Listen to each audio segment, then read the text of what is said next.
A sepultura, aquele buraco frio cavado na terra úmida que cheira a fim e a esquecimento, é apenas um depósito temporário de cálcio e carbono, um arquivo geológico silencioso de quem você foi biologicamente. Mas eu preciso que você me escute agora com a atenção redobrada de quem está caminhando sobre um vidro fino, prestes a quebrar sobre um abismo sem fundo.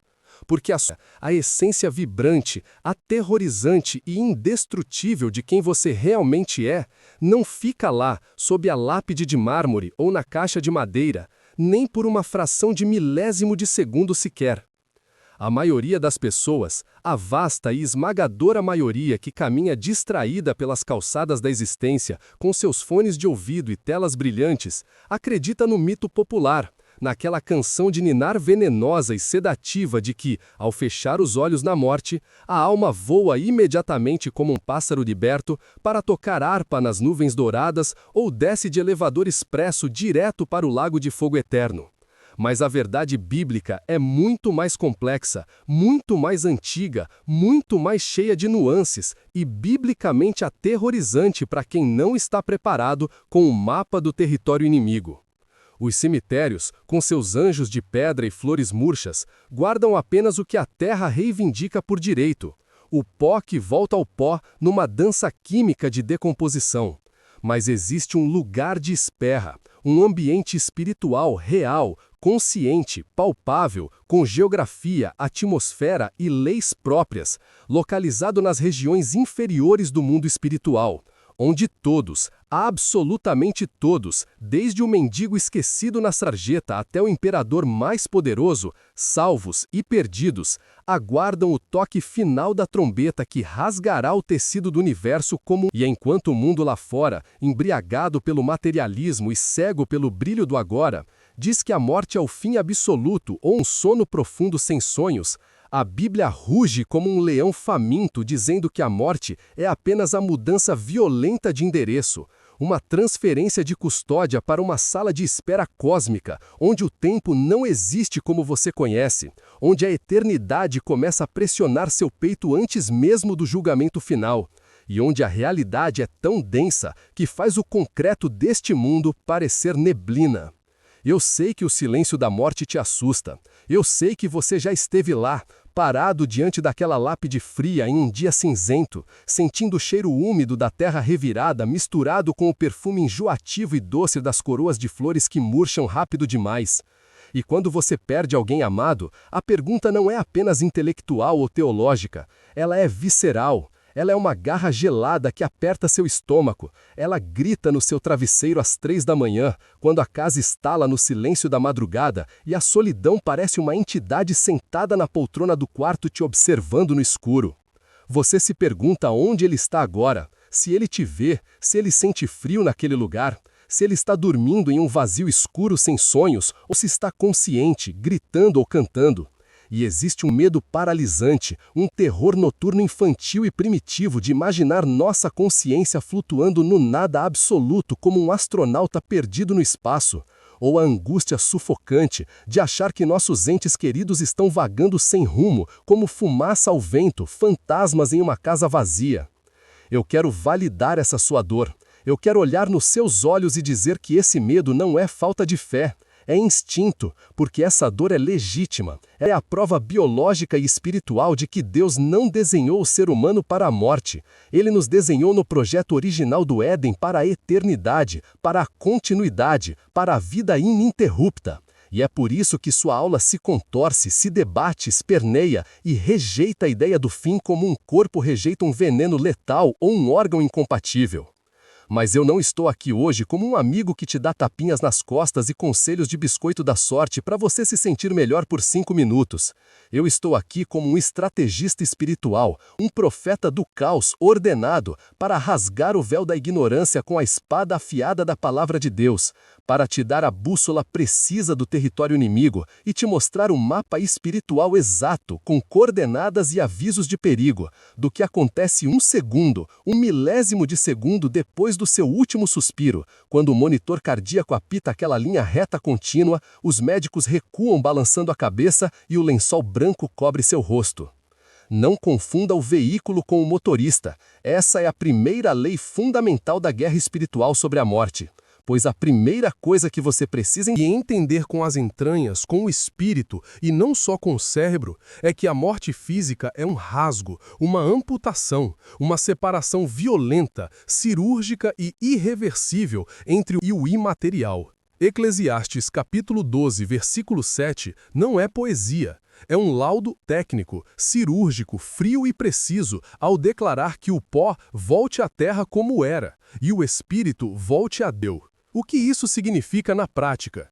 Significa que há uma desconexão imediata, onde a biologia falha, as células colapsam, os neurônios apagam, mas a teologia prevalece e a consciência ascende. Então pare agora mesmo de investir tanto na casa, pare de idolatrar a casca, pare de gastar fortunas, energias e horas diante do espelho cuidando do veículo, da embalagem que vai inevitavelmente apodrecer, ser comida por vermes e virar adubo. E comece a prestar atenção no morador, na sua alma, no inquilino eterno, porque a morte não é uma anestesia geral onde tudo fica preto e o filme acaba. A morte é um despertar súbito, violento e chocante. É como ser arrancado de um sonho confuso, embaçado e cinzento e ser jogado sem aviso prévio em uma realidade em alta definição, em 8K, uma hiperconsciência onde as cores são mais vivas do que o fogo, os sons são mais penetrantes do que o trovão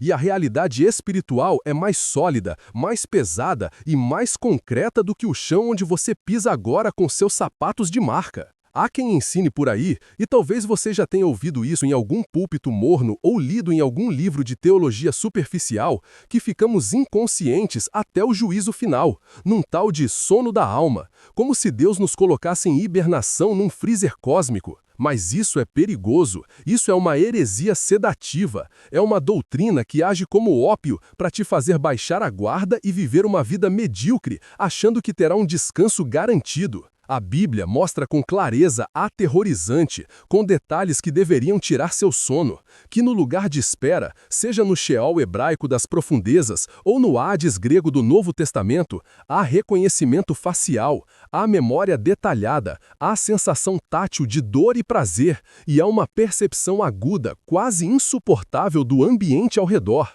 Na parábola do rico e Lázaro, em Lucas capítulo 16, Jesus não está usando uma metáfora bonitinha.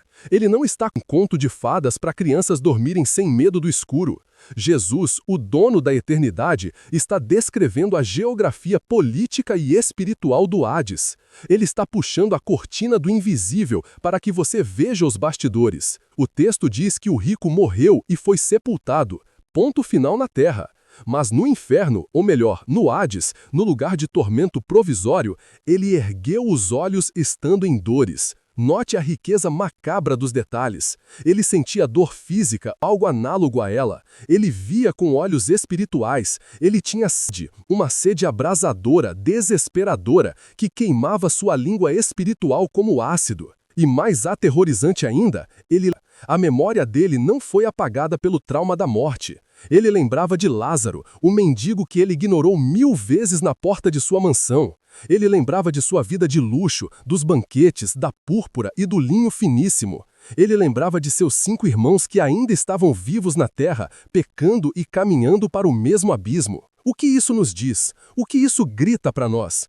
Isso nos leva à conclusão assustadora e inegável de que seus sentimentos, suas paixões, seus ódios e suas memórias não são apagadas pela morte. Se você partir hoje, agora, com o coração cheio de mágoas, com ódio fermentando no peito como um câncer, com pendências espirituais não resolvidas, com falta de perdão corroendo seus ossos, você levará isso com você.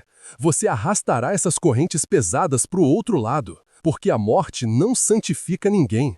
A morte não é um purgatório mágico que limpa seu caráter instantaneamente. A morte apenas cristaliza quem você se tornou. Ela sela o seu estado, ela congela sua condição espiritual para sempre, como uma fotografia revelada que não pode mais ser retocada. Mas agora, respire fundo, porque há o outro lado da moeda. Para o justo, para aquele que lavou suas vestes no sangue quente e redentor do Cordeiro, para aquele que travou o bom combate contra a sua própria carne e guardou a fé mesmo quando tudo dizia para desistir, o lugar de espera não é o céu final. Entenda isso para não se confundir. Não é a Nova Jerusalém, com suas ruas de ouro translúcido e muros de jaspe descendo do céu. Isso vem depois. O lugar de espera para o salvo é o paraíso, é o seio de Abraão, é um estado de consolo profundo e paz suprema. Uma antessala de luxo na presença imediata, face de Cristo. Jesus disse ao ladrão na cruz, em Lucas 23, versículo 43, em meio ao sangue que escorria, ao suor frio da morte e à agonia da asfixia da crucificação, ele virou o rosto inchado e espancado e disse com autoridade real: em verdade te digo que hoje estarás comigo no paraíso. Eu quero que você preste atenção obsessiva na palavra hoje. Não houve um intervalo de 1000 anos, não houve um sono profundo de eras geológicas esperando o fim dos tempos. Houve uma transferência imediata, um teletransporte espiritual instantâneo da cruz de madeira suja de sangue para um lugar de conforto inefável. E o apóstolo Paulo, o gigante da fé, confirma isso com a autoridade de quem foi arrebatado ao terceiro céu e viu coisas inefáveis, dizendo em 2 Coríntios 5:8 que deixar o corpo é habitar com o Senhor. O que isso significa para você, que batalha contra o pecado todos os dias? Significa que sua segurança não está em suas obras, não está na caridade que você faz para ser visto no Instagram, não está nos cargos que você ocupa na igreja, mas na promessa inquebrável de Cristo. O paraíso é a antessala da glória, é o vestiário dos vencedores onde os guerreiros de Deus descansam, limpam o sangue e a lama da batalha terrena, tiram a armadura amassada pelos golpes do inimigo e aguardam a coroação final. É o fim da guerra, é o cessar-fogo eterno, mas ainda não é a festa completa, ainda não é o banquete final das bodas do Cordeiro. É o descanso sabático da alma, onde o "muito bem, servo bom e fiel" ecoa como música. Por outro lado, e aqui a conversa fica densa, o ar fica pesado e a luz diminui, para quem rejeitou a graça, para quem viveu como se fosse o Deus de si mesmo, para quem zombou do sangue da aliança, o lugar de espera é uma detenção preventiva, uma carceragem espiritual de segurança máxima, de onde não há habeas corpus. 2 Pedro 2,9 diz com uma frieza judicial que diz: o Senhor sabe reservar os injustos para o dia do juízo para serem castigados. A palavra-chave que deve fazer sua espinha gelar, que deve fazer seus joelhos baterem um no outro é reservar. É como uma cela de prisão provisória, onde o réu aguarda a sentença final que ele já sabe, no fundo de sua consciência torturada e agora desperta, que será condenatória. Não é ainda o lago de fogo, que é a segunda morte, o destino final após o juízo do trono branco descrito em Apocalipse. Mas é um lugar de angústia, de trevas densas que podem ser tocadas e de separação absoluta da presença benevolente de Deus. E eu digo isso com temor e tremor, como quem viu a fumaça subindo. Não brinque com a graça de Deus. Não teste os limites da misericórdia do Altíssimo achando que você tem todo o tempo do mundo. O inferno, ou melhor, este lugar de tormento provisório no Hades, não é um clube de rock and roll onde você encontrará seus amigos para beber e rir das loucuras da vida, como as músicas seculares mentem para você. É um lugar de isolamento absoluto, você estará sozinho no meio de uma multidão de atormentados. É um lugar de escuridão palpável e de arrependimento tardio, o tipo de arrependimento que não gera salvação, apenas desespero. Lá, a chama da memória, o "se", o "eu poderia ter me entregado", o "eu ouvi aquele pregador e zombei", atormenta a consciência mais do que qualquer fogo físico poderia queimar a pele. É o tormento da oportunidade perdida, é o eco eterno da rejeição ao amor de Deus, repetindo-se num loop infinito de loucura. E há uma geografia espiritual implacável que você precisa compreender agora.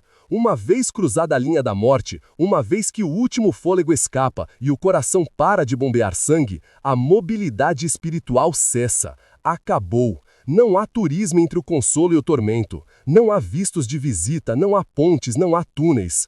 Abraão, o pai da fé, diz ao rico em Lucas 16, versículo 26, com uma firmeza que estremece as fundações da esperança humana: está posto um grande abismo entre nós e vós, de sorte que os que quisessem passar daqui para vós não poderiam, nem tampouco os de lá passar para cá. O que isso faz com as nossas tradições? Isso destrói, aniquila, Pulveriza e transforma em pó a ideia de que alguém pode rezar por você depois que você morrer, para mudar seu destino.